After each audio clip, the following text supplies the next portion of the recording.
She asked him a question no bride should ever have to ask on her wedding night. A mail-order bride steps off a train in Wyoming, 1880s.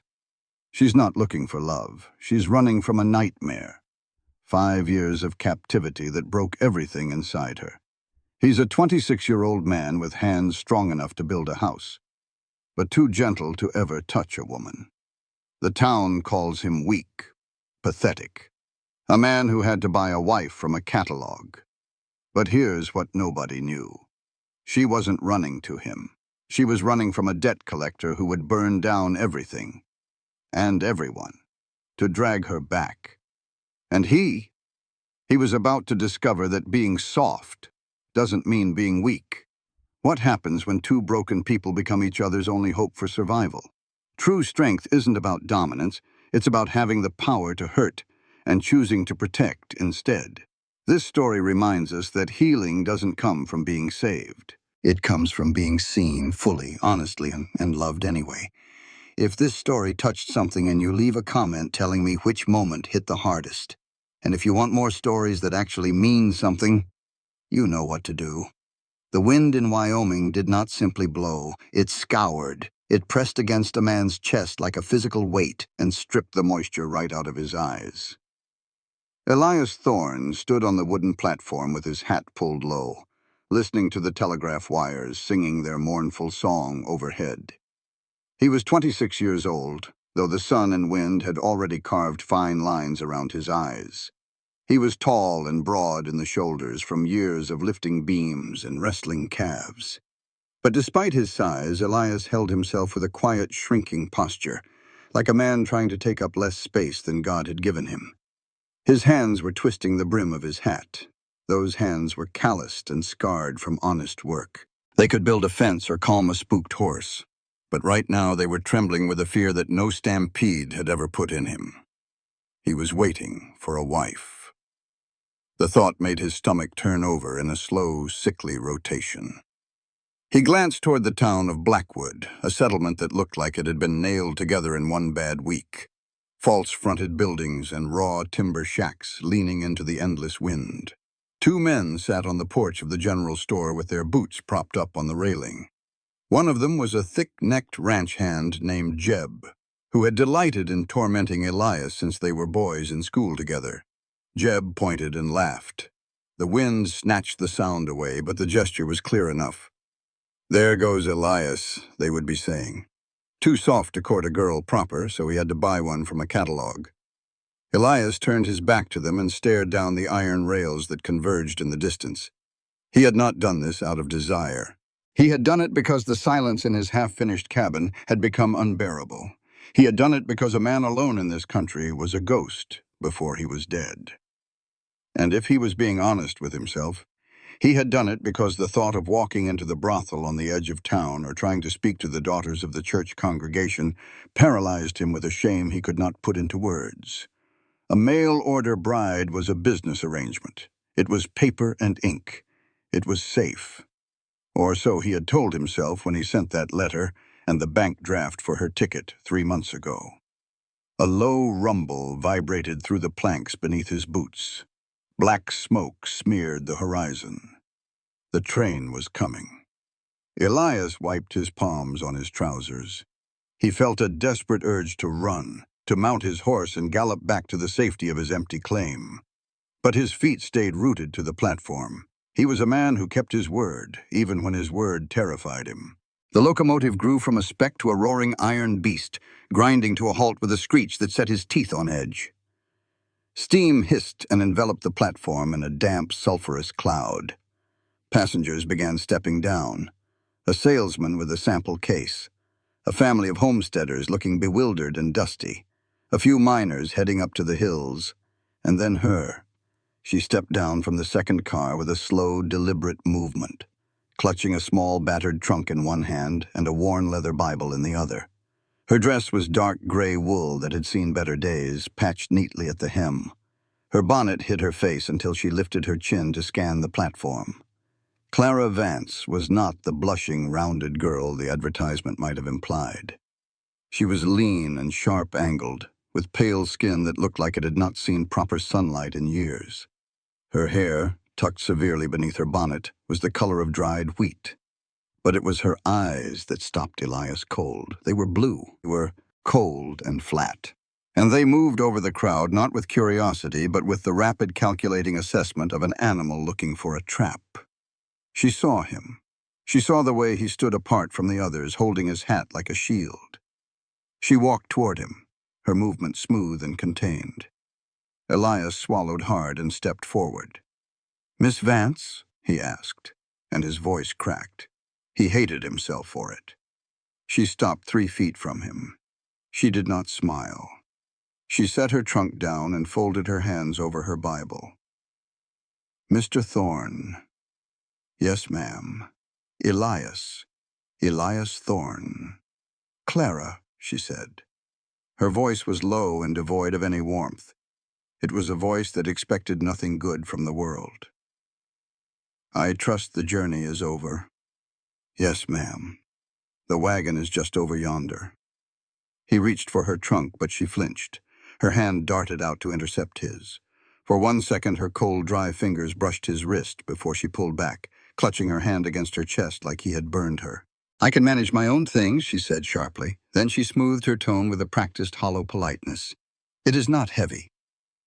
Elias stepped back to give her space. "I would not hear of it, ma'am. It is the gentlemanly thing." She looked at him then, really looked at him. Her eyes searched his face for the anger that usually followed when a woman refused a man. When she found only blushing, terrified confusion, something like bewilderment crossed her face. She stepped back and nodded once. "Very well." Elias hoisted the trunk onto his shoulder. It was light, heartbreakingly light. Everything she owned in the world fit in a box a child could carry. "This way," he murmured. And so began the strangest journey 2 broken people had ever taken together. They had to walk the length of the platform to reach the hitching post where the wagon waited. It was a walk that felt like a march to the gallows. The town of Blackwood had noticed the new arrival. Conversations on the boardwalks died away. Heads turned. The silence was thick, broken only by the wind rattling the loose boards of the station house. Mrs. Gable, a pillar of the Methodist Church and the town's self-appointed moral judge, came out of the mercantile just as they passed. She stopped, and her eyes narrowed as they swept over Clara's gray dress and travel-stained hem. The old woman sniffed loud and distinct, then turned her back, pulling her shawl tight like she needed protection from some kind of disease. Clara did not flinch. She kept her chin high and her eyes fixed on the horizon. But Elias saw her knuckles turn white where she gripped that Bible. She had been on the ground for less than 5 minutes, and she already knew her place in this town. The mail-order woman, a creature considered 1 step above a prostitute and 3 steps below a decent wife. As they passed the saloon, the door swung open. Jeb and his drinking companion had moved from the store to get themselves some liquid courage. "Well now," Jeb called out, his voice slurring. "Looks like the package arrived intact. Eli, did you check her teeth? I hear they send the old ones out west when they cannot work the cities anymore." Laughter rippled from the shadows of the porch. Elias froze. Heat flooded his neck and burned all the way to his ears. He should say something. A real man would drop the trunk and plant a fist in Jeb's face. A real man would defend his wife's honor. But Elias Thorne had never been a fighter. He was the boy who patched up birds with broken wings. The man who apologized when someone else stepped on his boot. The violence that came so natural to other men terrified him. Not because he could not match it physically, but because he simply did not understand the language of it. He stood there with his mouth opening and closing, paralyzed by the shame of his own inaction. It was Clara who moved. She stopped walking and turned her head slowly to look at Jeb. She did not speak. She did not scowl. She simply looked at him with those flat, dead eyes, an expression of such utter bored indifference that it sucked all the oxygen out of his taunt. It was the look of a woman who had heard every insult a man could invent and found this particular one lacking in originality. Jeb's smile faltered. He shifted his weight, suddenly uncomfortable, and spat on the ground before retreating back into the saloon. Clara turned back to Elias. "Is the wagon far, Mr. Thorne?" "No," Elias whispered. "Just here." The ride to the homestead took 2 hours. For the first hour, neither of them spoke. The only sounds were the creak of the wagon wheels, the rhythmic thud of hooves, and the wind hissing through the dry grass. The landscape was overwhelming in its emptiness. To the north, storm clouds were gathering like dark bruises against the sky. The light was failing and turning the world into a gray etching of sagebrush and dust. Clara sat with her spine rigid, never leaning back. Her eyes never stopped moving. She watched the horizon, the gullies, the distant shapes of cattle. She scanned the land like she expected an ambush at any moment. "It gets cold at night," Elias said finally. His voice startled them both. "There is a buffalo robe in the back if you are chilled." "I am fine," Clara said. She paused, then added, "Is it always this open?" "Yes, ma'am. There is not a fence for 50 miles to the south, just grass and sky. It is a good place to hide," she said, almost to herself. Elias looked at her sideways. "Hide?" She tightened her grip on her Bible. "To be alone." "That is what I meant. It is a quiet place." "It is that," Elias agreed. "Lonely, some say." "Loneliness is quiet," Clara replied. "Noise is worse." They turned off the main trail onto a rutted track that led toward a small rise near a creek. The house sat there stark against the twilight. It was a humble structure, half sod and half timber, with a roof that needed new tar paper and a porch that was barely framed out. "It is not much," Elias said, the apology already in his tone. "I have been meaning to finish the siding on the south wall, and the floor inside is just packed earth in the kitchen, though I laid planks in the bedroom." He stumbled over that word, bedroom. It hung between them, heavy with suggestion. Clara stared at the little house. It looked small and fragile against the darkening sky, but there was smoke curling from the chimney. He must have banked the fire before leaving. "It has a door," she said, "and a lock," Elias promised quickly. "A sturdy crossbar. I made it myself out of oak." "Good." That single word carried more weight than any thank you could have. Inside the cabin was clean. Surprisingly so.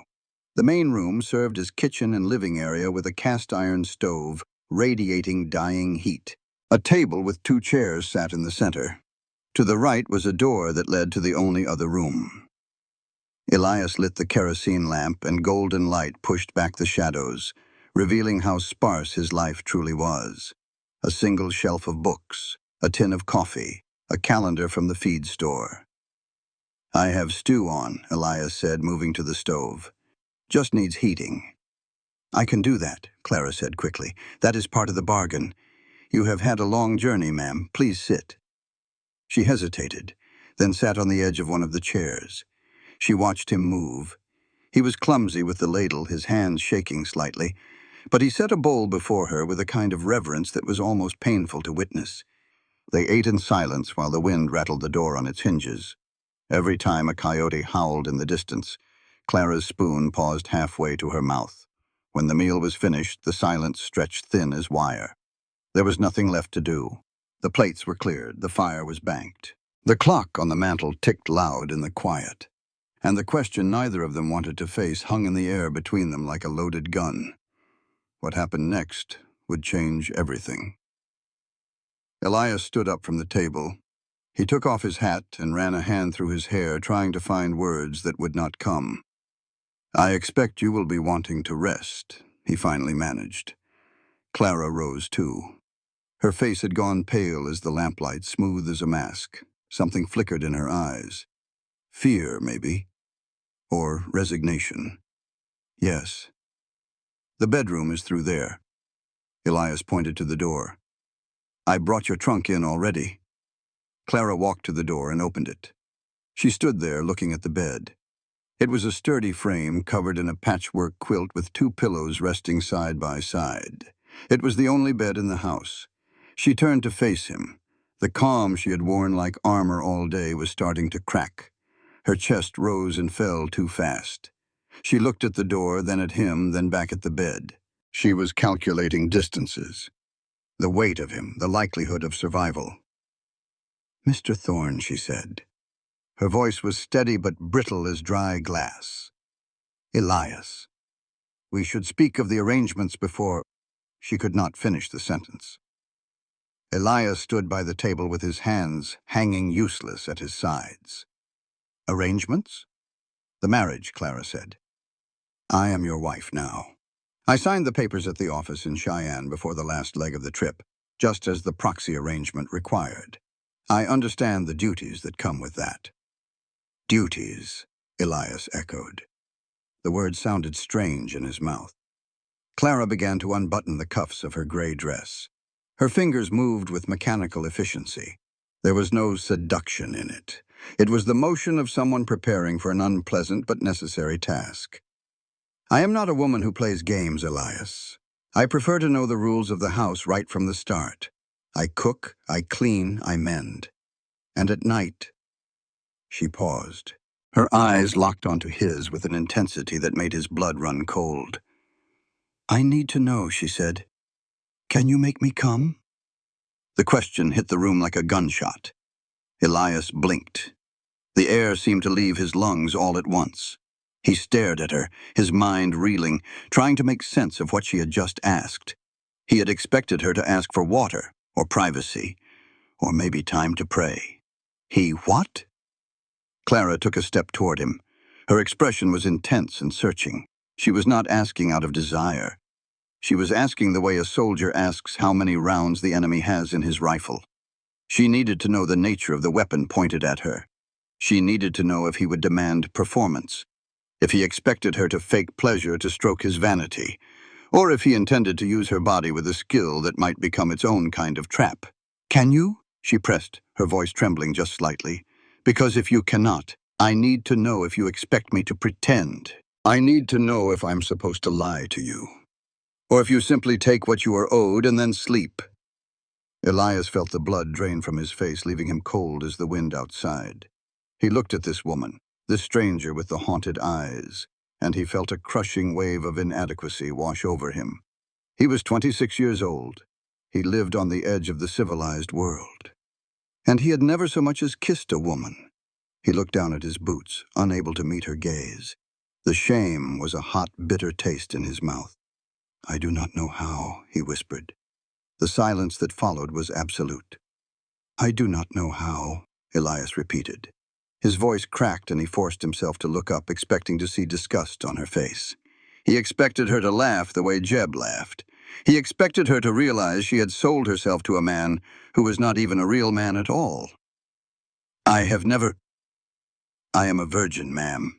He braced himself for ridicule, but it did not come. Clara stared at him. Her hands stopped moving on her buttons. Her eyes went wide, not with mockery, with shock. And then slowly, so slowly, the tension in her shoulders collapsed.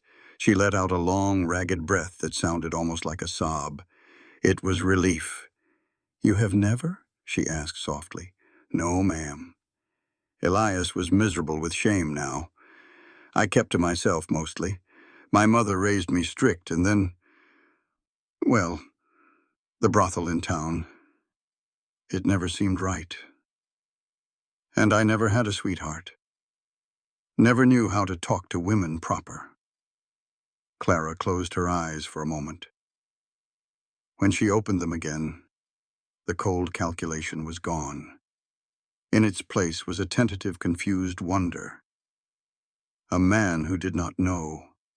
A man who had no history of taking. "You do not know how," she repeated, testing the words like they might shatter. "I am sorry," Elias said, hanging his head. "I know a wife expects her husband to be experienced. I know I am not what you bargained for." "No," Clara said quickly. "No." She took a step back and pulled her cuffs closed again, covering the skin she had started to reveal. "No, Elias, that is good." "Good?" "It means we can wait," she said, and her voice gained a fraction of strength. "It means you do not have habits. It means you do not require things from me tonight. She looked at him with new intensity. I do not want to be forced, Elias. I do not want to be used like a tool. If you do not know how, then we can simply sleep. Elias nodded so fast his neck hurt. Yes. Yes, ma'am. I would never force you. To be honest, I scarcely know how to touch a woman without trembling. Clara looked at his hands, those large scarred hands that were currently twisting the fabric of his trousers. She saw the truth in him. He was terrified of her. We agree then, she said. No demands, no lies. We sleep. And if the time comes where we must change that arrangement, we discuss it first. Like partners. I swear it, Elias said. On my mother's Bible. Clara nodded once. Then she walked into the bedroom carrying her trunk. Elias followed but stopped at the doorway. I can sleep in the barn, he offered, or on the floor by the stove. I do not mind. No, Clara said. She looked at the bed with its 2 pillows. The town talks, Elias. If you sleep in the barn every night, they will know something is wrong. They will think I am diseased or that you are weak. We must look like a real marriage to the outside world. She pointed to the bed.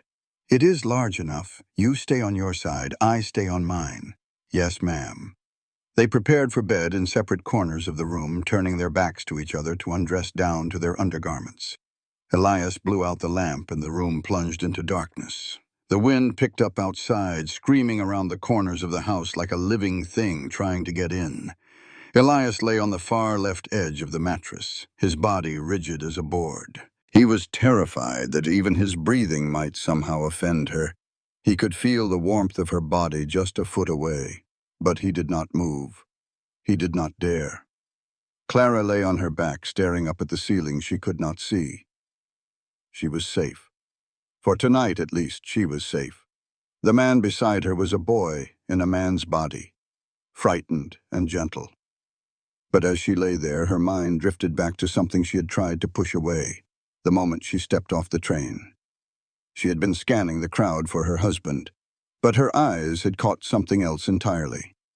Standing in the shadow of the water tower, separate from everyone else, had been a man. He wore a long duster coat and a hat pulled low over his face. He had not boarded the train. He had not greeted anyone. He had just stood there rolling a cigarette, watching the passengers step onto the platform. When Clara had appeared, the man stopped rolling his cigarette. He looked directly at her. He did not smile. He did not move. He just watched with a calm, predatory patience. And then, as she walked away with Elias, she saw the man turn and walk toward the telegraph office. Clara squeezed her eyes shut now in the darkness of the bedroom. It was just paranoia. It had to be. It was the ghost of the life she had fled. Her former owner, the man she refused to name even in her own thoughts, was 1,000 miles away in St. Louis. He could not have found her this fast. He could not know where she was. But the fear curled in her gut anyway, cold and sharp as a blade. Outside, a coyote howled, a long, wavering note that sounded like a woman screaming. The wind rattled the boards of the house, testing the strength of the nails, looking for a way inside. In the darkness, 2 strangers lay in the same bed.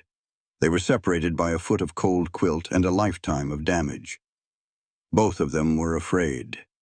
Both of them were hoping that morning would bring some kind of mercy, though the West was not a place known for granting any.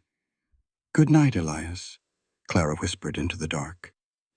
"Good night, Clara," he whispered back. Neither of them slept for a long time. November settled over the Wyoming plains like a heavy gray blanket, suffocating and cold. The wind found every gap in the cabin logs and whistled a high, lonely tune that grated on the nerves day and night. But for Elias and Clara, the days became a rhythm of survival that left little room for awkwardness. The land demanded labor, and it did not care one bit about their strange arrangement. They fell into a routine born of necessity. Morning arrived before the sun. Elias would rise from the buffalo robe he had dragged to the floor, leaving the bed entirely to Clara despite her protests. He would stoke the stove, break the ice on the water bucket, and head out to the barn. Clara would rise in the chill, dress quickly in the cold air, and take over the kitchen. The work was hard. The pump mechanism on the well was stiff with rust and required two people to operate efficiently, one to pump and one to haul the heavy oak buckets. On the third day, Elias tried to stop her from helping with the fence repairs. "No, Clara," he said, his hands fluttering uselessly as she lifted a heavy roll of barbed wire. "That is too heavy. I can manage. Please go back inside where it is warm." Clara did not drop the wire. She looked at him with her face flushed from exertion, her breath pluming in the cold air. "I am not a china doll, Elias, and I am not a guest in this house. If I do not work, I do not eat. That is the way the world works." She marched past him with her boots crunching on the frost-hardened ground. Elias watched her go with a mixture of shame and admiration warring in his chest. He was used to the women of the town. Fragile things, or at least pretending to be fragile.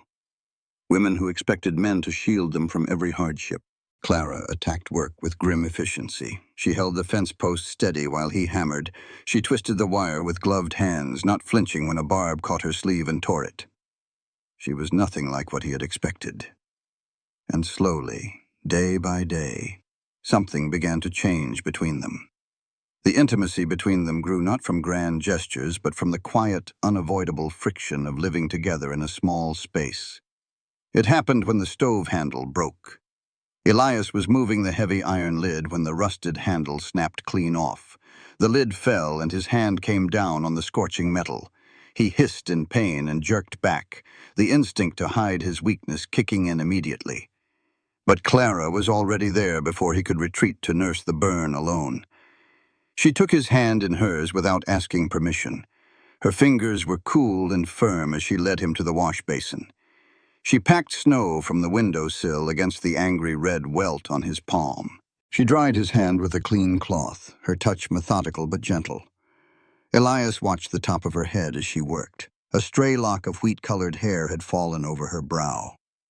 And he realized with a jolt that no one had touched him with the specific purpose of healing since he was a small child in his mother's care. It happened again when Elias came in from the barn one evening to find Clara struggling to mend one of his work shirts. The fabric was thick canvas, and her needle kept getting stuck in the tough weave. She was frowning hard, biting her lower lip in concentration. "Here, let me," Elias said before he could remember to be shy. He took the shirt from her hands. "You have to twist the needle as you push, like this." He showed her, and his large hands were surprisingly deft with the fine work. They sat close together by the lamplight, heads bent over the mending, close enough that he could smell the lavender soap she had used.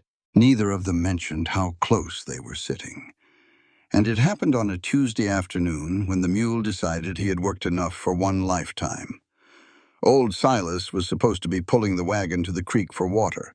Instead, he simply sat down in the mud of the yard and refused to acknowledge that the universe existed at all. Elias pushed. He pulled. He pleaded with the stubborn animal. He threatened the mule with glue factories and coyote bait. Old Silas chewed a mouthful of dry grass and blinked slowly. Elias threw his hat in the mud and let out a groan of pure frustration. From the porch came a sound that stopped him cold. It was rusty and creaking, like a gate that had not been opened in years. Elias turned around. Clara was laughing. She had one hand pressed over her mouth, but her shoulders were shaking. It was not some polite little titter meant to spare his feelings. It was a real, belly-deep laugh at the sheer absurdity of watching a grown man argue philosophy with a mule. Elias looked at the mule, then at his hat lying in a mud puddle. Then he felt something bubble up in his own throat. He started to chuckle. The chuckle became a laugh. Soon they were both standing in the cold wind laughing until their sides ached and tears streamed down their faces. The grim silence of the homestead shattered, at least for a moment. It was the first time Elias had seen Clara's eyes light up. They were not cold anymore, they were just blue, beautiful, and alive. But if the homestead was slowly becoming a refuge, the town of Blackwood remained hostile territory. They rode into town on a Saturday to buy flour and coffee. The reception was as cold as the November wind. As they walked down the boardwalk, Elias could feel the eyes tracking them like gun sights. He held out his arm stiffly. Clara took it, her grip tight on his sleeve. They passed the church where Reverend Caldwell stood on the steps shaking hands with his parishioners. The Reverend was a tall, gaunt man who preached hellfire and offered very little grace to go with it. When he spotted Elias and Clara, his welcoming smile vanished like snow on a hot stove. "Mr. Thorne," the Reverend said loudly enough for everyone to hear. "Reverend," Elias nodded, trying to keep walking. "We missed you at service last Sunday." The Reverend's voice dripped with false concern. "Though perhaps it is for the best. A man must have a clean house before he invites the Lord inside it. There is much repenting to be done in this world, especially for those who buy their salvation, or their company, from a catalog." The women standing near the Reverend turned their backs in perfect unison. It was a wall of bonnets and wool shawls, a coordinated snubbing. Elias felt Clara flinch beside him. Something hot flared in his chest. A rare spark of anger that surprised even him. "My wife is a Christian woman, Reverend." His voice trembled, but it was loud enough to carry. "And my house is plenty clean." Caldwell raised one eyebrow. "The Lord knows the heart, Mr. Thorne. And he knows the history." Elias grabbed Clara's arm and hurried her away before he could do something foolish. They went to the mercantile where the clerk took their order in stony silence and slammed the tins of coffee on the counter with unnecessary force. By the time they reached the wagon, Elias was shaking with suppressed rage and humiliation. He helped Clara up onto the bench seat and climbed in beside her. "I am sorry," he whispered. "I am so sorry, Clara." She looked straight ahead at the road out of town. "It is not your fault. They are small people with small minds. Let us just go home." Home. She had called it home. That single word warmed something in his chest that the cold could not touch. That night, the wind howled louder than usual outside. The fire was dying down, casting long dancing shadows on the cabin walls.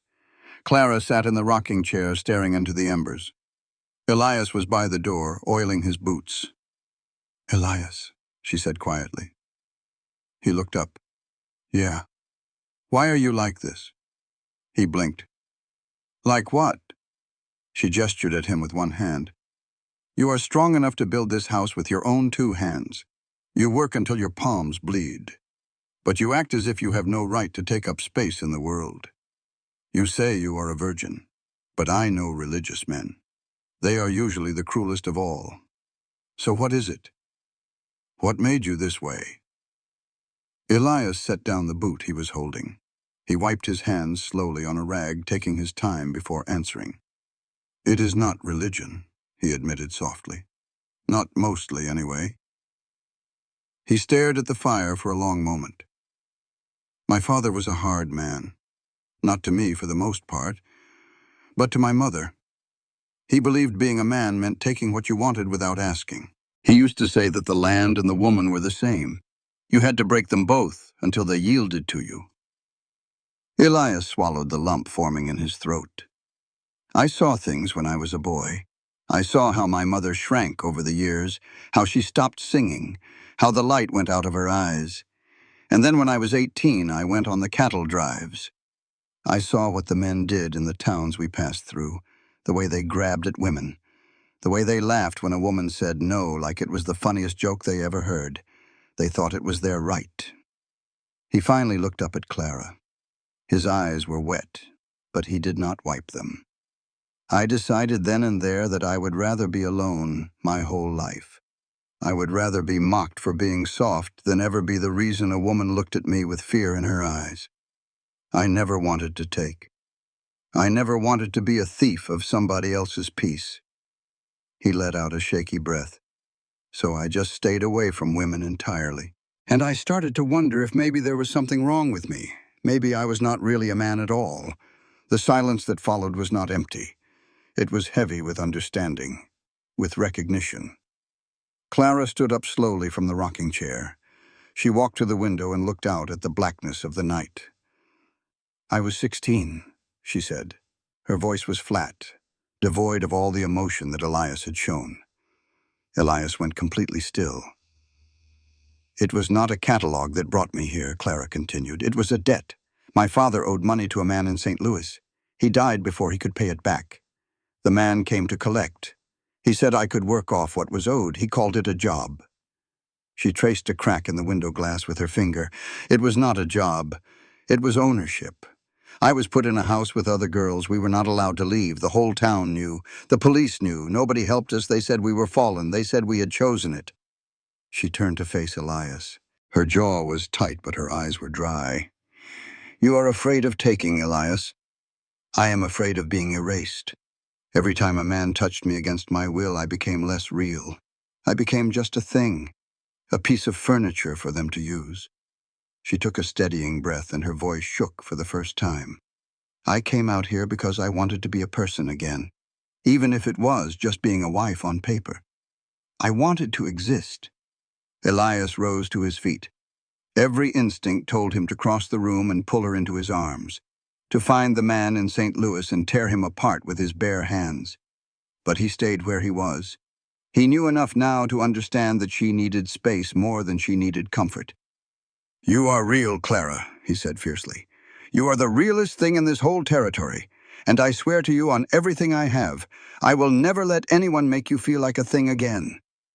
She looked at him for a long moment, searching his face for the lie. She did not find one. The change happened 2 nights later. The air in the cabin had shifted after their confessions. The poison of secrecy had drained away and left something cleaner in its place. They moved around each other with a new awareness now, a new tenderness. It was late. The lamp was out. The darkness was so complete that Elias could not see his own hand in front of his face. He lay on his back, listening to Clara's breathing just a foot away. It was uneven. She was awake. "Elias," she whispered into the dark. "Yes, Clara." There was a long pause. Then her voice came again, so small he almost missed it. "Can I ask you something? Anything. I want to try." Elias felt his heart slam against his ribs. "Try what?" "I want to know if it can be different," Clara whispered. "I want to know if I can be touched without disappearing." Elias turned his head on the pillow even though he could not see her. "Clara, I told you. I do not know what I am doing."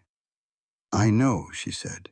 "That is exactly why I am asking you. If you knew how, you would have a method. You would have expectations. I want to guide you. I want to be the one in control of what happens." He heard the quilt rustle as she moved closer. The warmth of her body was a shock as she crossed the invisible boundary that had separated them every night. "Give me your hand," she said softly. Elias lifted his hand. His fingers were trembling like leaves in a storm. He felt her smaller hand find his in the darkness. She guided it slowly and placed his open palm against the side of her waist over her nightgown. "Just there," she whispered. "Just hold. Do not grab. Just hold still." Elias barely breathed. He could feel the curve of her hip, the warmth of her skin radiating through the thin cotton. He focused everything he had on being gentle, on being a wall she could lean against rather than a cage trying to trap her. "Is this all right?" he asked, his voice rough as gravel. "Yes," she breathed. "Now move your hand, slowly, up. And if I say stop, you stop like a statue, I swear it." He moved his hand a few inches. He felt the rapid flutter of her heartbeat beneath her ribs. He was terrified, but beneath the terror was something else. A profound, aching tenderness, unlike anything he had ever known. He was not taking. He was being given a gift. Clara's breathing hitched. She was waiting for the grab, the pinch, the sudden violence. It did not come. There was only the large, calloused hand of a man who was shaking more than she was. "Touch my face," she whispered. Elias moved his hand slowly to her cheek. He brushed his thumb gently over her cheekbone. It was wet. She was crying. "Did I hurt you?" He pulled back instantly, horrified. "No." Clara gasped and caught his wrist before he could retreat. "No, do not stop. It It does not hurt. That is why I am crying. It does not hurt at all. She turned into his palm and pressed her face against his rough skin. Then she kissed his knuckles, one by one, a desperate seeking gesture that broke something open inside him. Elias felt the shame of his inexperience crack apart and fall away. He was not less than other men. He was not broken. He was not a conqueror. He was a harbor. He used his other hand to stroke her hair, clumsy but reverent. "Clara," he whispered. "Clara." They did not go further that night. The act of touching and stopping, of asking and answering, was the intimacy they needed. It was the proof that something different was possible. Clara wept for a long time. The grief of 5 years poured out of her like water from a broken dam. Elias held her, wrapping his arms around her rigid frame until she softened. He pulled her against his chest and held her like she was made of something holy. Outside, the wind battered the walls of the house. But inside, for the first time, the cold could not reach them. The winter deepened. The creek froze solid 3 days before Christmas. The world shrank to the radius of heat thrown by the cast-iron stove. But something had shifted between Elias and Clara. The formal distance was gone. They talked now, real conversations about everything and nothing. They learned each other's habits and preferences and fears. Clara learned that Elias loved to read but was embarrassed by how slowly he did it. She started reading aloud to him in the evenings while he mended harnesses by the fire. Elias learned that Clara had a wicked sense of humor that only emerged when she felt safe. She could deliver a joke so dry that it took him a full minute to realize she was teasing him. They learned to work as a team. When Bess the milk cow fell ill with a winter cough, it was Clara who mixed a poultice of mustard and warm lard. She spent hours in the drafty barn, rubbing the animal's chest while Elias held the lantern and talked to the cow in a low, soothing voice. But as the weeks passed, Elias found himself wrestling with a new kind of storm inside his own heart. The proximity was maddening. They lived in one room. They breathed the same air. He watched her brush her hair by the firelight and felt his chest ache. He watched her hands kneading bread dough and had to look away. He wanted her, truly wanted her. Not just to touch, but to merge his broken life with hers into something whole. But the desire brought the old fear roaring back, sharper than ever. He was a large man with rough hands. He had spent his whole life watching how men like his father used their size to intimidate and control. The thought of his own strength crushing her terrified him. She had been hurt. The fragments of her story haunted him. If he touched her with real desire, would she see him as just another man trying to own her? One evening in late January, the tension broke. They had spent the day hauling firewood from the grove down by the frozen creek. They were both chilled to the bone, their joints aching from the cold. Elias filled the large copper wash tub in front of the stove. It took an hour to heat enough water to fill it properly. Steam rose in the small room, smelling of sage and lye soap. "You go first," Elias said, keeping his back turned to give her privacy. "The water will not stay hot for long." He sat at the table, pretending to fix a bridle while he listened to the rustle of her clothes. The splash of water as she stepped in. The long sigh of relief as the heat soaked into her frozen muscles. The sound of water lapping against copper was the loudest thing in the world. "Elias," she said. He froze with the leather strap clutched in his hands. "Yes, Clara, my back. The cold has settled into my shoulders, something fierce I cannot reach." Elias set down the bridle, his heart hammered against his ribs like a trapped bird. He stood and walked slowly to the tub. Clara was submerged to her chest with her knees drawn up.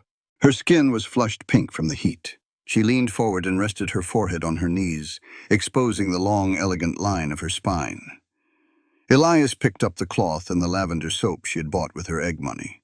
His hands shook as he worked up a lather. He touched the cloth to her shoulder blade. She did not flinch. She leaned into the pressure. "Is that too hard?" he whispered. "No, harder. There is a knot right there." Elias worked the tension with his thumb, finally discarding the cloth entirely. Skin against skin. Her body was soft, impossibly soft compared to the rough calluses of his hands. He learned that she held all her tension at the base of her neck. He learned that she shivered not from cold but from sensation when he brushed the hair away from her nape. Clara turned her head and rested her cheek on her knee so she could look at him. Her eyes were dark, the pupils wide in the dim light. "You are shaking, Elias." "I am scared," he admitted. "Of what? Of hurting you? Of being too much? I am not a small man, Clara. I do not know the gentle way." Clara reached up with a wet hand and took hold of his wrist. She pulled his hand from her back and brought it to her lips. She kissed each of his knuckles slowly. "You are the gentlest man I have ever known," she whispered. "And I am not made of glass. I am made of gristle and bone, just like you." She turned fully in the tub, the water sloshing. She reached up and placed both her hands on his face, pulling him down toward her. "Kiss me," she said. "Not like a friend. Kiss me like you want to." Elias made a sound low in his throat. He leaned down and pressed his mouth to hers with desperate, trembling reverence. It was not perfect. Their noses bumped. He did not know where to put his hands and left them hovering awkwardly in the air until Clara grabbed them and put them firmly on her wet shoulders. But when she sighed into his mouth, the sound of pure wanting, something finally broke free inside Elias Thorne.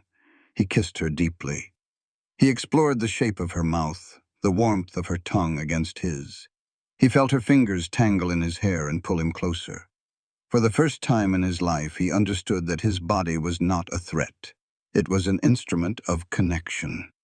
When he finally pulled back, gasping for air, they were both flushed and breathless. "The water is getting cold," Elias managed to say. Clara smiled, a true wicked smile that transformed her entire face. "Then you had better help me out." The thaw came in March, turning the world into a slush of mud and melting drifts. With the thaw came the realization that they had survived the winter together. But the supplies were running dangerously low. The flour barrel was scraped clean. The coffee tin was empty. They hitched up the wagon, the wheels sinking deep into the muck, and made the slow, arduous journey into Blackwood. The town had changed over the winter. There were new fences up on the outskirts. A fresh painted sign hung over the bank that had not been there before. Concencade Cattle Company. Elias felt a prickle of unease crawl up the back of his neck.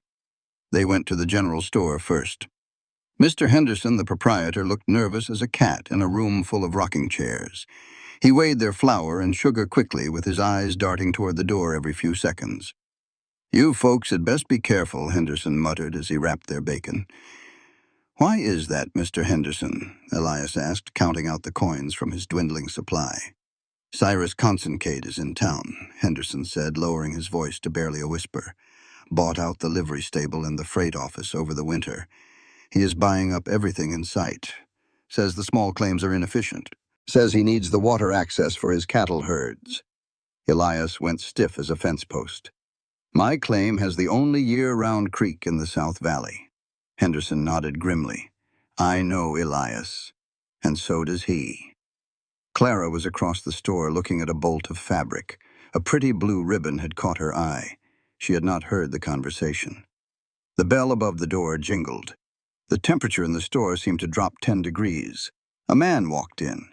He was older, perhaps 50 years of age, with a thick shock of silver hair and a coat made of fine buffalo hide.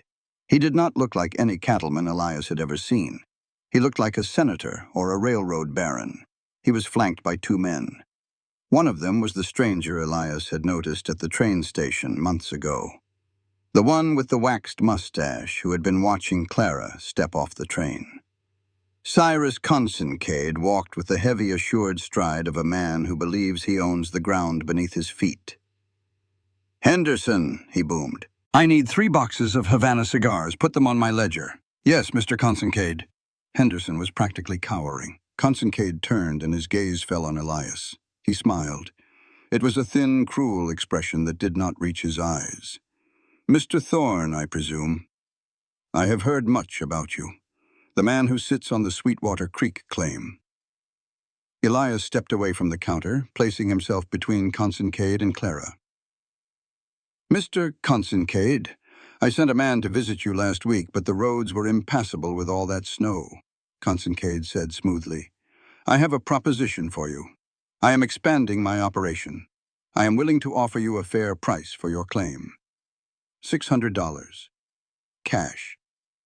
Elias kept his voice steady. That land is worth $2,000 at least, and it is not for sale. Consincade chuckled.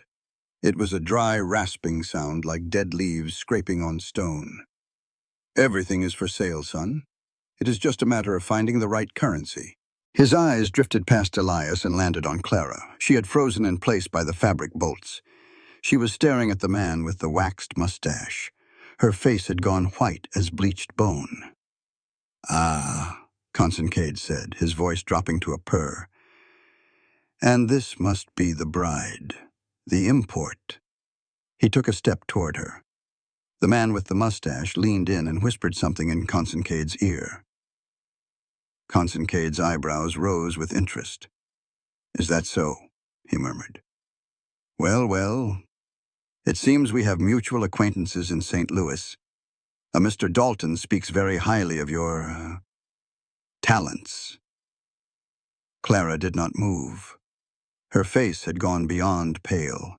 It was gray now, the color of ash. Her eyes glazed over and went somewhere far away. Elias recognized it instantly. She was not here anymore. She was back in that parlor with the velvet curtains, back in the prison that had held her for 5 years. Consincade reached out.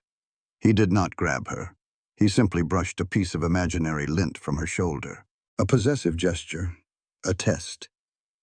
"You know, Mrs. Thorne," Consincade said softly, "there are unresolved ledgers. A woman who runs away with company property, that is a very serious matter." The touch snapped Clara back into her body. The feeling of his gloved fingers on her shoulder was a spark thrown into a powder keg. The frozen dissociation shattered into something else entirely. White, hot rage. Clara's hand moved in a blur. She snatched a pair of heavy fabric shears from the counter beside her, and with a sound that was half sob and half snarl, she swung them down with all her strength. The shears slammed into the wooden counter 3 inches from Consincade's hand and buried themselves deep in the oak. The sound was like a thunderclap in the small store. Consincade jerked backward, his composure cracking for the first time. "Do not touch me," Clara said. Her voice was unrecognizable, low and guttural and vibrating with something feral and dangerous. "I am not property. Not. I am not a ledger entry. And if you ever put your hands on me again, I will not miss." The man with the mustache reached for the gun on his hip. Elias moved faster than he had ever moved in his life. He grabbed the man's wrist and twisted it hard, using the strength of years spent wrestling steers.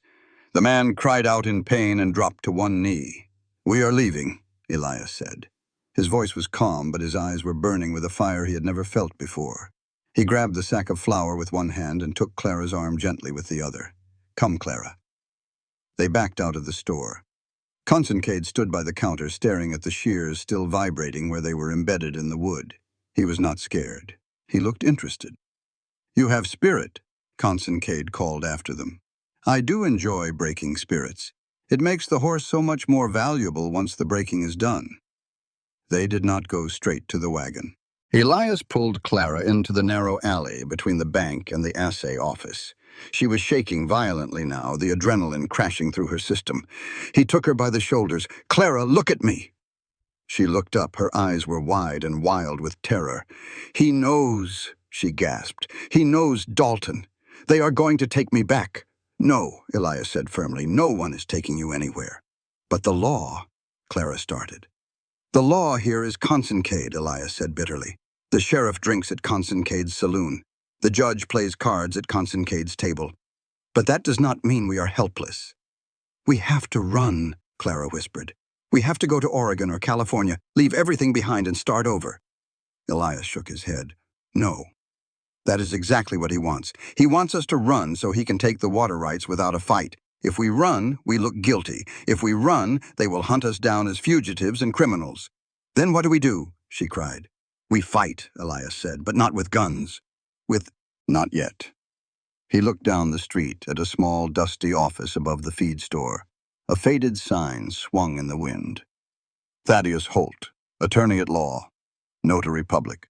Holt was a newcomer to the territory. The rumors said he was a drunk who read Greek philosophy on his porch and had come west for his health. But more importantly, he was not on Consincade's payroll. Not yet, anyway. "Come on," Elias said. "There is someone we need to talk to." They found Thaddeus Holt asleep at his desk with a half-empty bottle of whiskey beside a towering stack of law books. He was a scarecrow of a man with a hacking cough and ink-stained fingers. Elias slammed his palm on the desk. "Wake up, Mr. Holt. We have business." Holt jerked awake and blinked through bleary eyes. He fumbled for his spectacles and peered at them. Elias Thorne. And the mysterious Mrs. Thorne. To what do I owe this intrusion into my productive afternoon? They told him everything. Clara spoke haltingly at first, then with growing strength.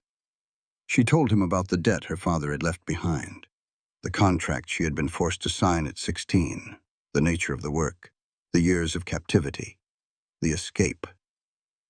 Holt listened without interrupting.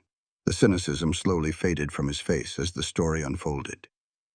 He poured a small glass of whiskey but did not drink it. He just turned the glass in his fingers, watching the amber liquid catch the light.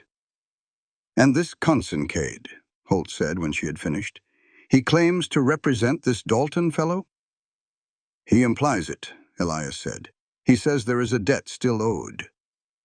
Holt stood up and walked to the window. He looked down at the street where Consincade was just emerging from the bank across the way. "This is not about any debt," Holt said quietly. "It is about the creek. Consincade has been overgrazing the north pastures for 2 years. He needs water access or his whole cattle empire dies of thirst next summer. He is using your wife's past as a weapon to steal your future." "Can he do it?" Clara asked. Her voice was small. "Can he legally take me back?" Holt turned to face her. "Under the law, it is murky territory. Indentured service contracts have been largely illegal since the war ended. But debt repayment arrangements exist in a gray area. If Consincade finds a friendly judge willing to interpret that contract as a valid labor agreement, they could issue a warrant for your arrest. Theft of services, they would call it." Clara's face crumpled. "However," Holt continued, a glint of steel entering his watery eyes, "if the original contract was signed under duress, if it was obtained from a minor without proper legal counsel, if the nature of the work violates the moral statutes of this territory, then the whole thing is void from the beginning." He looked at Clara intently. "You say you signed it after your father died. Did you have any legal representation?" "No," Clara said. "I was 16 years old and alone." Holt slapped his hand on one of his law books with unexpected force. "Fraud. Coercion of a minor. And if we can prove Consincade is conspiring to enforce an illegal contract for the purpose of land extortion, we have him on federal charges. That means a federal court, not the county court that Consincade owns." "We need evidence," Elias said. "We need the original contract," Holt corrected. "The one they are holding over your heads, and we need to file a preemptive claim on your water rights that ties everything up in federal proceedings." He sat down and pulled out a fresh sheet of paper. "It will cost you," he warned. "I do not work for free." "I have $40, Elias said. Holt waved a dismissive hand. "Keep your money. I want a side of beef when you slaughter in the fall." He smiled then, a crooked, dangerous expression. "And I want to see the look on Cyrus Consincade's face when I serve him with a federal injunction. I truly despise bullies, Mr. Thorne." The ride home was quiet, but it was a different kind of silence than before. This was the silence of soldiers moving into position before a battle. They reached the cabin as the sun was setting, painting the sky in violent streaks of orange and purple. Elias unhitched the team while Clara lit the stove inside. When he came through the door, she was standing by the table with her hands flat on the worn wood surface. Elias went to her. He wrapped his arms around her from behind and rested his chin on top of her head. "We are in the thick of it now," he said softly. "Yes," she answered. She leaned back against his chest. "Elias?" "Yeah. When I grabbed those shears in the store, when I nearly stabbed him, did I scare you?" Elias turned her around gently so he could look into her face. The fear was gone from her eyes. The hesitation was gone too. What remained was something fierce and unbreakable. "No," he said honestly. "You look like a warrior. I was proud of you." Clara let out a breath she seemed to have been holding for years. "I am not going back, Elias. I will die first. I will burn this whole territory to the ground before I go back to that life." "You will not die," Elias said. "And you will not go back. This is our land. You are my wife, and I will destroy any man who tries to take you from me." It was a vow, quiet and simple, spoken in a kitchen that smelled of cold ash and yesterday's coffee. But it was as binding as anything carved in stone. They ate a simple supper and went to bed early, exhausted from the day. But in the darkness, the intimacy between them was fierce and urgent. There was a desperation in their touching now, a need to remind each other that they were real, that they were here, that they belonged together. Elias kissed the hollow of her throat. He felt her pulse beating strong and steady against his lips. "I love you, Clara," he whispered. The words felt strange and new in his mouth. "I love you too, Elias," she whispered back. They fell asleep tangled together, limbs heavy with exhaustion, hearts full of fear and hope in equal measure. They were woken 3 hours later by a sound that cut through their dreams like a knife. A rifle shot. Elias was out of bed before the echo faded. He grabbed his trousers and his Winchester, moving low and fast. "Stay down," he hissed to Clara. He crawled to the window and peered out through a crack in the shutter. The moon was high and full, bathing the landscape in silver light. The south pasture fence had been cut. The wire was coiled back and hanging from the gatepost. And there in the moonlight he could see a shape. It was not a person. It was Bess, the milk cow. She was dead. Her throat had been cut and her body had been strung up on the fence like some grotesque scarecrow. On the side of the barn, painted in huge, jagged letters with something dark that looked like tar, was a message: pay the debt or lose the land. Debt or... Elias gripped the rifle until his knuckles turned white. A cold, deadly calm settled over him like a blanket of fresh snow. The time for being soft was over. He turned to Clara, who was crouching by the bed, her eyes wide in the moonlight. "What is it?" she whispered. "It has started," Elias said. He looked back out at the dark hills.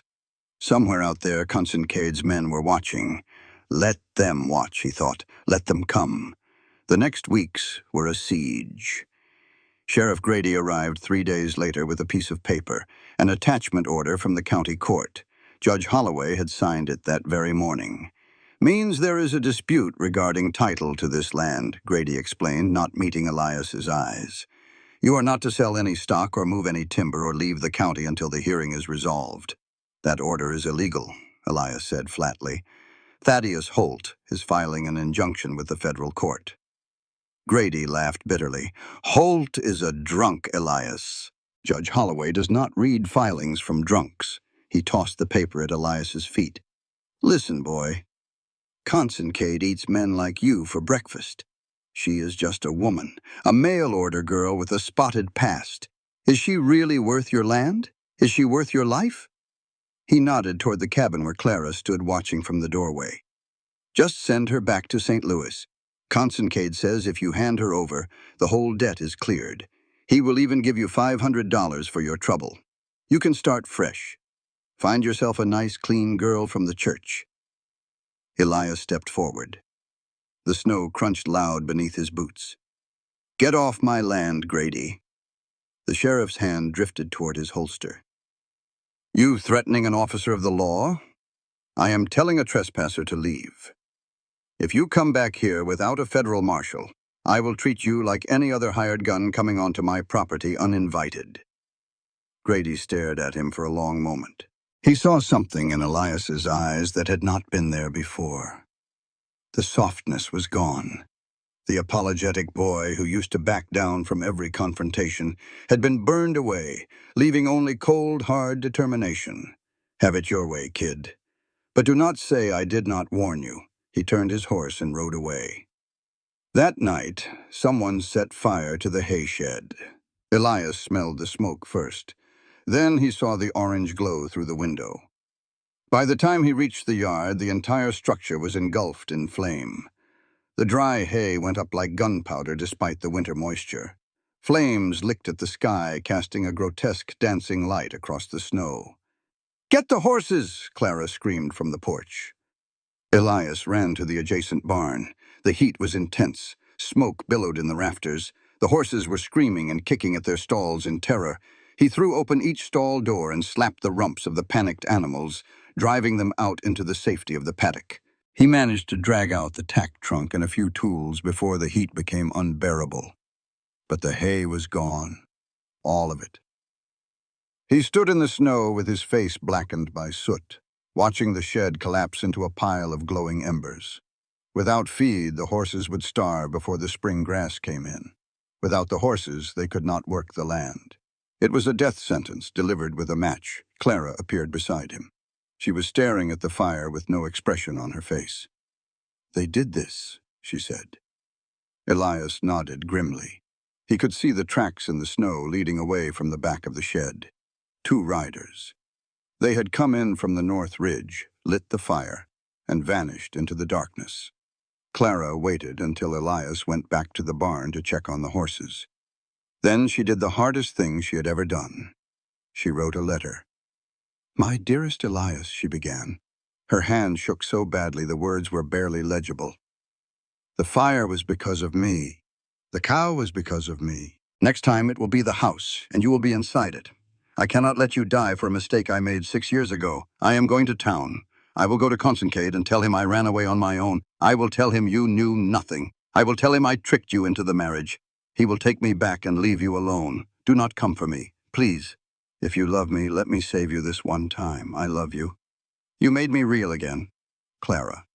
She left the letter on the table, weighted down with the salt shaker. She put on her coat and her boots. She slipped out into the freezing night and started walking through the snow toward town. She made it 3 miles before the cold took her legs out from under her. She collapsed in a snowdrift and started crawling, dragging herself forward inch by inch with the last of her strength. That was how Elias found her. He had come back inside, seen the letter, and felt his heart stop beating. He did not bother with a saddle. He threw a bridle on the bay mare and galloped bareback into the darkness, following her tracks in the snow. "Clara," he screamed when he saw her. He threw himself off the horse and ran to her. She was blue-white with cold. Ice crystals clung to her eyelashes. She looked up at him with a confused, dreamlike expression. "Go back," she slurred. Her teeth were chattering so hard she could barely form words. "Go back, Elias." He gathered her into his arms. She felt like a block of ice. "You stupid, stubborn woman," he sobbed, pulling her against his chest, trying to force his own body heat into her frozen limbs. "You think this is saving me? You think I can live without you?" "Have to pay the debt," she whispered. "There is no debt," Elias shouted into the wind. He ripped off his own heavy coat and wrapped it around her, ignoring the bitter cold that immediately attacked his exposed arms. "I do not need the land," he yelled. "I do not need the horses. I need you. You are my heart, Clara. If you go, I am dead anyway." He managed to heave her up onto the horse. He climbed up behind her, sandwiching her between his body and the animal's warm neck. "Stay awake," he commanded. "Talk to me. Tell me about the blue ribbon. Tell me anything." "Blue ribbon," she mumbled. "Pretty." He turned the horse and raced back toward the cabin. The ride was a blur of terror. Every time her head lolled forward, he shook her and shouted her name. They made it back. He carried her inside and laid her on the rug in front of the stove. He threw every piece of wood they had into the firebox until the cast iron glowed red with heat. He stripped the frozen clothes off her. He stripped off his own.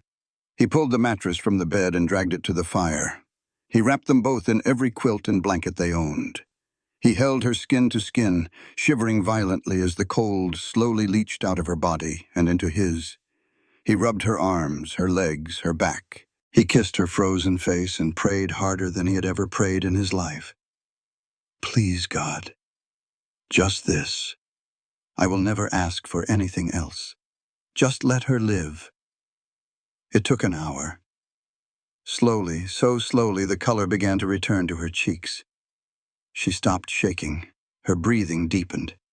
She opened her eyes. They were clear. "Elias," she croaked. "I am here." He was weeping now. "I am here. Why did you come for me?"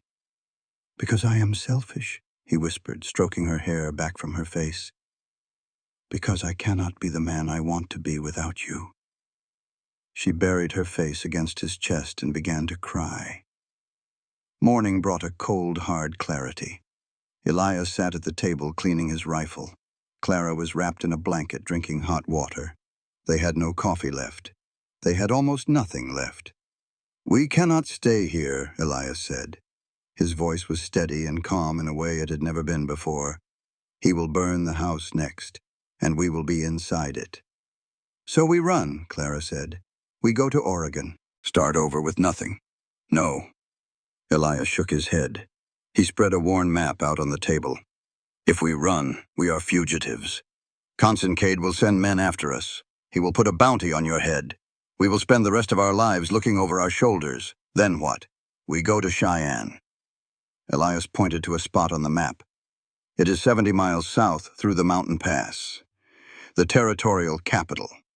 That is where the federal district court sits. That is where the United States Marshal has his office." He looked up at her. "Judge Holloway is Consincade's man. Sheriff Grady is Consincade's man. But the federal judges in Cheyenne answer to Washington. They are not bought and paid for by some cattle baron." 70 miles, Clara said quietly.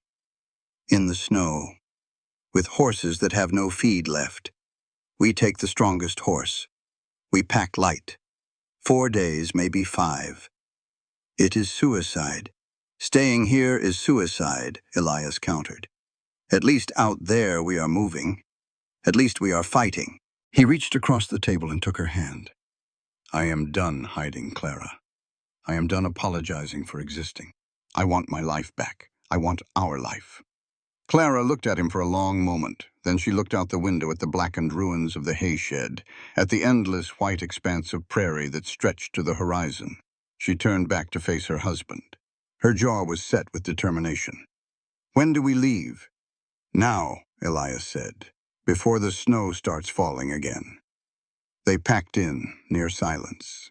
A bag of dried meat, the last of the flour, a cooking pot, the rifle, Clara's worn Bible. Elias saddled the bay mare. They turned the other 2 horses loose, hoping they would find shelter in the canyon on their own. Elias helped Clara up into the saddle. He would walk and lead the horse to save the animal's strength. He took one last look at the cabin, the half-finished siding on the south wall, the smoke still curling from the chimney. It was the only real home he had ever known. He turned his back on it. "Ready?" he asked, looking up at Clara. She gripped the pommel tight. Her eyes were full of fear, but also something fiercer. "Ready." Elias took the reins. He stepped forward into the deep snow, breaking the trail. They headed south into the teeth of the wind, leaving the safety of everything they knew, for a justice that might not even exist. The journey nearly killed them. The pass was choked with drifts 10 feet deep in places. The wind cut through their clothes like knives made of ice. They slept in shallow caves and abandoned line shacks, huddled together for warmth without daring to light a fire. On the 3rd day, they saw dust on the horizon. Riders, 4 of them, moving fast. "Consincade's men," Elias said, watching through his spyglass. "They are tracking us." They rode hard into a narrow canyon and hid among the boulders while the pursuers thundered past on the valley floor below. That night, crouched in a shallow cave without a fire, Clara cleaned the rifle while Elias kept watch. "They will not stop," she whispered. "They will keep coming." "We are almost there," Elias said. "One more day." Cheyenne was not a town. It was a machine made of brick and iron and noise. Locomotives screamed in the rail yard. Men in clean linen collars hurried down boardwalks, clutching leather portfolios and checking pocket watches. Elias and Clara arrived looking like ghosts. Their horse was gaunt and stumbling. Their faces were raw and wind-burned. Their clothes were stiff with dirt and ice. But they had made it. They found the federal courthouse, a massive stone building designed to make ordinary people feel small. They navigated a maze of clerks and secretaries and bailiffs, each one a gatekeeper trying to filter out the desperate. Finally, they were granted an audience with an assistant United States attorney named Percival Black. He was a young man with ink-stained fingers and a perpetually exhausted expression. Mr. and Mrs. Thorne. Black did not offer them a seat. My clerk says you have a frantic story about land fraud and illegal contracts. I have exactly 5 minutes. This territory is full of land disputes. What makes yours special? It is not just a dispute, Elias said. It is a conspiracy. Clara stepped forward. She placed their documents on the desk, the threatening note, the affidavit Holt had prepared, her own marriage certificate. It is about slavery, Mr. Black, she said quietly. Slavery is still alive in this territory, and I am here to prove it. She began to speak. It was the first time she had told the complete story from beginning to end to someone who actually held power. She told him about the debt, the contract, the house in St. Louis, the men who paid for time, the money that only ever went to interest and never touched the principal. She told him about Consincade, about his connection to Dalton, about how he was using that illegal contract to steal her husband's water rights. Black's bored expression slowly changed as she spoke. By the end, he was leaning forward with his elbows on the desk, completely focused. And you say Consincade has been enforcing this contract, Black said slowly, using it as leverage to acquire federal land claims. Yes, sir. Black opened a drawer and pulled out a fresh sheet of paper. This office takes a very dim view of peonage, Mr. Thorne, and an even dimmer view of land fraud. He dipped his pen in the inkwell. I am scheduling a preliminary hearing for tomorrow morning. Judge Abernathy is presiding. He is a hard man, but he despises traffickers. The hearing was packed. Word had spread through Cheyenne like wildfire. Reporters from the Cheyenne Leader filled the front row, pencils poised. Judge Abernathy sat on the bench like a gargoyle carved from living stone. He was ancient with a white beard that reached his chest and eyes that had seen every form of human cruelty. Consincade's lawyer was a man from Chicago named Sterling who wore a suit that cost more than Elias's entire farm. Sterling did not attack the facts of the land dispute. He attacked Clara. He called her to the stand. He made her recount every shameful detail of her years in St. Louis. He called her a thief, a liar, a woman of loose morals who had entrapped a naive rancher to hide from her crimes. The gallery buzzed with whispers. Women hid behind their fans. Men smirked. Clara sat in the witness chair with her face burning, stripped naked by their judgment. Then Sterling turned to the crowd with a theatrical flourish. This woman is a known prostitute, he declared. She fled St. Louis to avoid arrest. She used her body to secure this poor man just as she once used it to secure money. And now she wants the federal government to break a valid contract because she is tired of her own bargain. Objection, Black shouted. But the damage was done.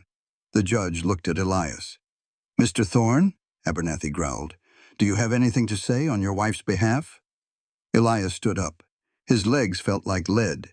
He looked at Clara sitting in the witness chair with her head bowed in defeat. She believed the lies they were telling about her. She had heard them so many times she thought they were true. Elias walked to the front of the courtroom. He did not go to the witness stand. He stood in the center of the room facing the judge directly. Your Honor, he said. His voice was not loud, but it carried to every corner of the room. This lawyer says my wife trapped me. He says she used her body to buy me. Elias took a deep breath. I want this court to know the truth. He looked at the reporters. He looked at Consincade sitting smug in the back row. When my wife arrived in Wyoming last October, she asked me if I wanted to sleep with her. She thought it was her duty. She thought it was the price of the ticket I had paid. He paused. I told her no. A murmur rippled through the courtroom. I told her I did not know how. The murmur became a confused silence. I am 26 years old, Elias continued, his voice rising, and I am a virgin. Dead silence. Absolute shock. In the West, a man admitting such a thing in public was unheard of. It was social suicide. I have never been with a woman in my life until I met Clara, Elias said. I did not marry her for her body. I married her because I was lonely. I wanted a partner. And she did not trap me. She saved me. He turned to look at Clara. Tears were streaming down her face. She told me her whole story the first week she arrived. She hid nothing from me. She is the bravest person I have ever known in my life. And if decency is now a crime in this court, then lock me up. But do not call her immoral. He turned and pointed a shaking finger at Consincade. That man has more cruelty in his little finger than my wife has in her whole body. She has more honor than he will ever know. The courtroom was absolutely silent. Even the judge looked stunned. Elias Thorne had stripped away his own masculine pride, had exposed his deepest shame to the world, all to shield his wife. It was an act of sacrificial love that no one in that room could fail to understand. Judge Abernathy cleared his throat. The court finds that the contract held by Mr. Dalton of St. Louis violates the 13th Amendment to the Constitution of the United States. It is void. He slammed his gavel. Furthermore, this court issues a temporary injunction against the Consincade Cattle Company. You are to stay off the Thorne claim. You are to cease all harassment. Violate this order and I will send the marshals to burn your entire operation to the ground. Case closed. The victory was sweet, but it was brief. As they walked out of the courthouse, Percival Black caught up with them. Do not celebrate yet, Black warned. Consincade left the building in a hurry. He looked very unhappy. We have the injunction, Elias said, holding up the paper. Paper burns, Black replied. Watch your back on the road home. It is a long way to Blackwood. They left Cheyenne within the hour. They did not wait for morning. The city felt dangerous now, like a trap waiting to spring. They were 2 days out when Elias spotted the dust cloud behind them. 4 riders, moving fast. They rode hard into the broken hills, losing their pursuers in the maze of canyons. They arrived at the Blackwood Valley on the 4th day. But when they crested the final ridge and looked down at their homestead, Elias felt his heart stop. There were men at the cabin. Not 2 or 3, a dozen.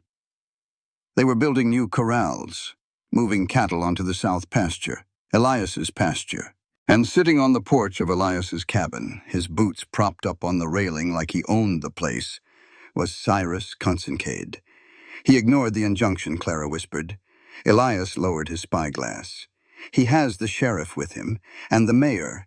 The paper means nothing here, Clara said. Elias looked at the document in his pocket. Federal law. The power of the United States government. But out here it was just ink on paper. The real power was the Winchester in his hand and the men with guns sitting on his porch. If we run now, Elias said quietly, we run forever. He checked the load in his rifle. I am done running. Neither am I, Clara said. She pulled a skinning knife from her boot, a blade she had bought in Cheyenne. Then we go down. But before they could move, a sound came from the road behind them. Wagon wheels. Elias spun around with his rifle raised. But it was not Consincade's men. It was Thaddeus Holt. The drunk lawyer was driving a rickety wagon down the trail. Behind him on a mule rode Henderson, the storekeeper, and behind Henderson, carrying a double-barreled shotgun, was Smith, the blacksmith. Holt pulled up and coughed into a handkerchief. He looked terrible, half dead from consumption, but he was grinning. Mr. Thorne, Holt wheezed. The telegraph is a wonderful invention. The Cheyenne leader ran the story of the trial. The virgin cowboy and the cattle baron. It is quite the sensation. Henderson looked scared but determined. My wife read the article Elias. She cried. She said, "We treated you folks wrong. She made me bring the shotgun." Elias looked at this ragtag group, a dying lawyer, a terrified shopkeeper, a blacksmith. It was not an army, but it was a start. "Consincade has a dozen men down there," Elias said. Holt shrugged. "And I have a very loud voice and knowledge of federal law. More importantly, there is a United States Marshal on the train from Cheyenne. He will arrive in 2 days. We just have to hold out until then." "2 days," Elias said. He looked at Clara. "Can we do it?" Clara looked at the townsfolk who had finally come to stand with them. "We can do it," she said. Elias turned his horse toward the valley. "Let us go home." They rode down into the valley in the early morning light. Consincade's men saw them coming and reached for their guns. The confrontation was inevitable. Words were exchanged. Threats were made. And then someone fired a shot and everything exploded into chaos. The gunfight was ugly and desperate. Bullets tore through wood and flesh. Henderson dove for cover behind the water trough. Smith fired both barrels of his shotgun into the barn wall. In the middle of the chaos, Thaddeus Holt stood up with the federal injunction clutched in his hand. "Stop!" he screamed. "This is a federal crime scene. You are all accessories." A shot rang out from the cabin window. Holt spun around. A red bloom appeared on his chest. He looked down at it with surprise, then crumpled into the snow. The paper fluttered from his dead hand. Something inside Elias snapped. He walked out of cover. Bullets kicked up snow around him, but he did not run. He walked with steady, relentless purpose toward the cabin, firing as he went. He reached the porch. Sheriff Grady stepped in front of him with his gun drawn. Elias looked him in the eye. "Get out of my way," Elias said, "or I will go through you." Grady saw death in those eyes. He lowered his weapon and stepped aside. Elias climbed the steps. Consincade was scrambling backward, trying to pull a derringer from his coat. Elias kicked the gun from his hand and grabbed him by the throat. He pulled his knife and pressed it against the cattle baron's windpipe. A thin line of blood appeared. "Kill him!" Clara screamed from the yard. "He deserves it!" Elias looked at the man who had tried to destroy everything he loved. It would be so easy. One motion, but if he did this, he would become the thing he hated. "No," Elias said. He spun Consincade around and slammed his face into the cabin wall. The cattle baron collapsed unconscious to the deck. And then, in the distance, a train whistle sounded. Riders appeared on the ridge, men in blue uniforms, federal marshals. It was over. Spring came late that year, but it came. The snow melted into the creek, swelling the waters until they rushed brown and loud with life. Green shoots of grass pushed up through the black scorch marks where the hay shed had burned. Rebuilding was slow, but they were not alone anymore. Henderson came out every Saturday with supplies. Smith appeared on Sundays to help frame the new barn. Even a few of the church ladies started nodding to Clara on the street, though they still kept their distance. They buried Thaddeus Holt on the hill overlooking the creek, under a cottonwood tree that would shade his grave in summer. Henderson said a few words about courage and justice. Smith made a cross out of iron. Elias stood at the grave with his hat in his hands. He believed in the paper, Elias said quietly. He believed that words on a page could change the world. They received a letter from Cheyenne the following week. Cyrus Consincade had been sentenced to 20 years in the federal penitentiary. Dalton in St. Louis was under investigation. The entire trafficking ring was being dismantled. It was over. And yet, it was not. One evening in May, Elias and Clara sat on their new porch watching the sunset paint the sky in soft pinks and golds. The air smelled of wet earth and sage and new beginnings. Elias was whittling a piece of cedar. Clara was mending one of his shirts. "Elias," she said without looking up. "Yeah." "Do you think he has friends?" Consincade. "Do you think people will come looking for revenge someday?" Elias stopped whittling. He looked out at the horizon. The West was vast. It was full of men who held grudges and men who could be bought. Maybe, he said honestly. Rich men have long reaches. Clara put down her sewing and looked at the Winchester leaning against the door frame. Are you afraid? Elias looked at her. He thought about the boy he used to be, the one who hid in his house and apologized for taking up space. Then he thought about the man who had walked through gunfire to protect the woman he loved. Yes, he said, I am afraid. He reached over and took her hand. His palm was rough and warm and steady. But I would rather be afraid with you than safe without you. Clara squeezed his hand. She looked at the darkening hills where the coyotes were starting to call their evening song. Me too, she said. The West did not promise safety. It did not promise fairness. It only promised that if you were strong enough and brave enough and lucky enough, you could carve out a place to stand. Elias and Clara had done that. They had carved out their place with blood and tears and love. And as the stars came out one by one over the endless prairie, they sat together on their porch, watching the night settle over the land. Two broken people who had found each other in the wilderness. Two damaged hearts that had learned to beat as one. They had claimed something wilder than any territory. They had claimed each other. And that was enough. That was everything. This content was carefully researched, developed, and manually edited by our team to deliver meaningful stories with valuable life lessons. Every narrative is crafted to entertain, inspire, and empower our audience. We believe that great stories can change lives, and we are committed to bringing you content that matters. Thank you for being part of our community.